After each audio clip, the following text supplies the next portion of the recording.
All right, so let's start with the big story that we are tracking on WION at this hour. Now, in a major development in the ongoing war that is unfolding at this moment between Israel and Gaza.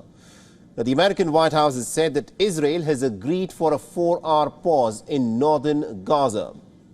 But what is interesting is this. While the Americans claim that the Israelis have agreed for a 4-hour pause, just moments after the White House statement, the Israeli Prime Minister's office has now rebuffed a statement issued by the American White House. Now, the White House National Security spokesperson John Kirby made the announcement revealing that Israel could allow for 4-hour military pauses every day. Now, according to John Kirby, these pauses will be announced just 3 hours in advance. And this military pause is set to allow the people in the northern part of Gaza to flee from the war-torn region. These developments have come over a month after the Israeli forces have been relentlessly bombarding the Gaza Strip, having reduced the Gaza Strip virtually to rubble. They've killed over 10,800 Palestinian civilians so far. However, just a little while after the statement was made by the White House, what is interesting to note is that the office of the Israeli Prime Minister Netanyahu has dismissed the statement by the White House, rebuffing the claim that the Israeli forces will pause their military action for a period of 4 hours every day in the northern part of the Gaza Strip to allow those civilians who are stranded in this mindless violence to evacuate from the region.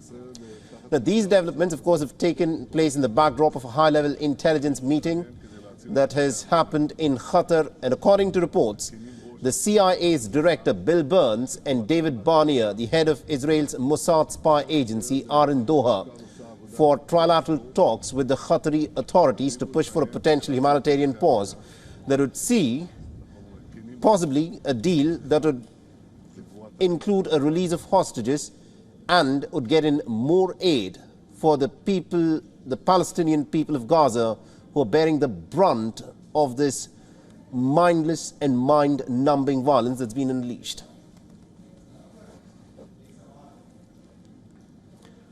So this, of course, is what has happened in the last couple of hours, where the White House has released a statement stating that Israel has agreed for a 4-hour pause, a humanitarian pause, so that people who are caught up in this violence can in fact evacuate. But what is interesting to note is that immediately after that statement by the White House, the Prime Minister's office in Israel, that is Netanyahu's office, has rebuffed the White House's statement.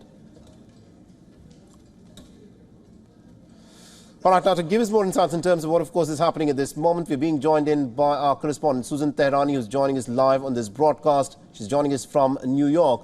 Now, Susan, it's very interesting what seems to have happened here. The White House's statement says that Israel has agreed for a 4-hour humanitarian pause in its military activities, but that has been immediately been rebuffed by the office of the Prime Minister in Tel Aviv. What are you picking up at your end?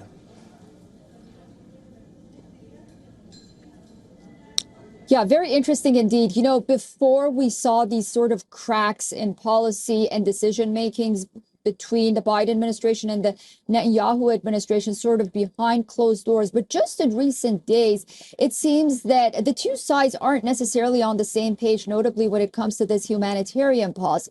Now, this could be because of tactical reasons that Israel decided to make these comments and not want to make this publicly.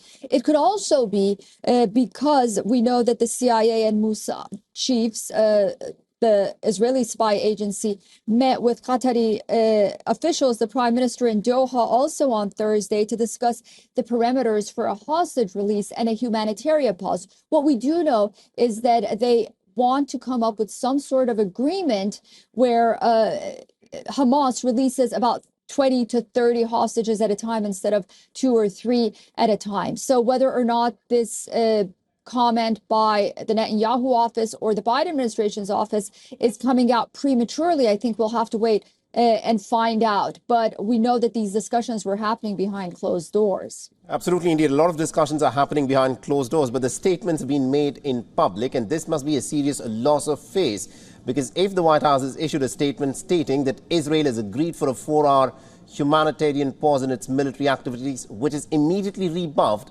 by the office of the Israeli Prime Minister, this would be a bit of a loss of face for Joe Biden, would it not? Because this would clearly be seen as the tail wagging the dog. Yeah, absolutely. And then, you know, what Israel is saying is that we've already been providing these pauses in recent days for the safe passage of civilians and whatnot. So for another pause to happen would be counterintuitive. Now, they could ultimately come back and say, well, we meant that the pauses were already happening. This is not a new development. Or they could say that we're not going to agree to any more. Again, maybe based on those discussions that were happening between the CIA, Mossad, and Qatari officials as well. So, you know, maybe the hostage situation right now is in the discussions about how many hostages to be released or when was a concern for either side. Again, either the White House or the Israeli side. But yet, not a good look at all for them to come out with separate statements like this. Absolutely, indeed. Soon, Terani, do continue to stay on with us. Meanwhile, I'm told that we are also being joined in by Mr. Peter Kusik, who's a professor of history and a director of the Nuclear Studies Institute of the American University, is joining us on this broadcast. Now, Professor Kusik, you know, what's happened in the last couple of hours, it clearly points out that Washington and Tel Aviv do not appear to be on the same page. The horrific death toll and the shocking images of young children getting massacred in the Gaza Strip. Now, these are creating a public opinion that is quite clearly against this war. And now the Americans, the White House has put out the statement saying that the Israelis have agreed for a 4-hour humanitarian pause, but that has been immediately been rebuffed by the office of the Israeli Prime Minister Netanyahu. You know, what sort of position does this put the Americans in? Biden is already under tremendous pressure internally. More than 100 Democratic elected officials have called on the White House to insist upon changing the face of this fighting right now. The images, as you say, are horrific and very disturbing, and the world public opinion, which initially had sided with the Israelis when they were brutally attacked by Hamas, now is shifting. And now the sympathies are lying increasingly with the Palestinian victims. The images that come out every day about people carrying their dead children and colleagues, you know, are very, very disturbing. And so even in the United States, public opinion is shifting. Biden has dug in. Biden is saying we're with Israel all the way, and it's up to the Israelis to decide what to do. Right. But he's under growing pressure to reverse that, and now you've got the Democrats putting pressure on him, and the Republicans refusing to go along with what Biden's demanding in terms of the aid package. So Biden is in a very difficult position, where he's being perceived as blindly supporting the Israelis and what they're doing. Absolutely, indeed. Now, Professor Kusik, it's well known that if there is any country in the world that can actually use its leverage on Israel, then it is America.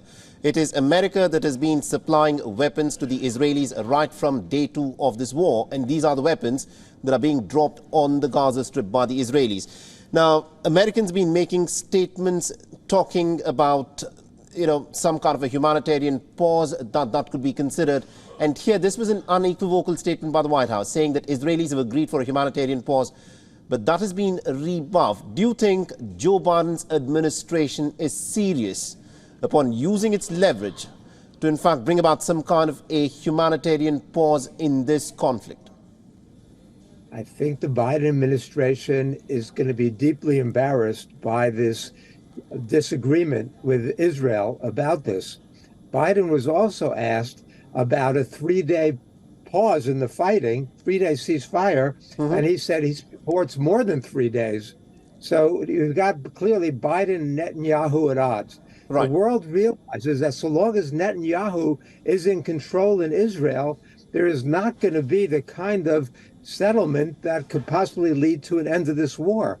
They've given a green light to the Israelis in the West Bank to go after the Palestinians.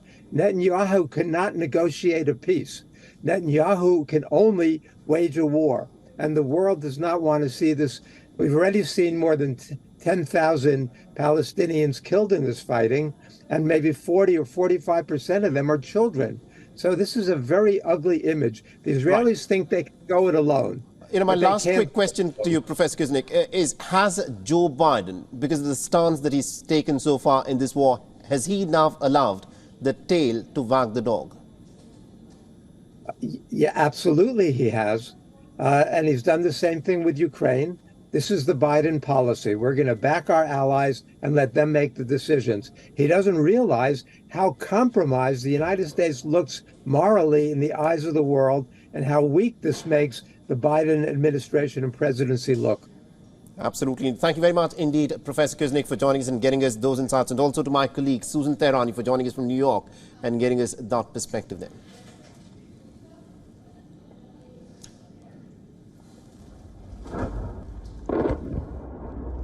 WION is now available in your country. Download the app now and get all the news on the move.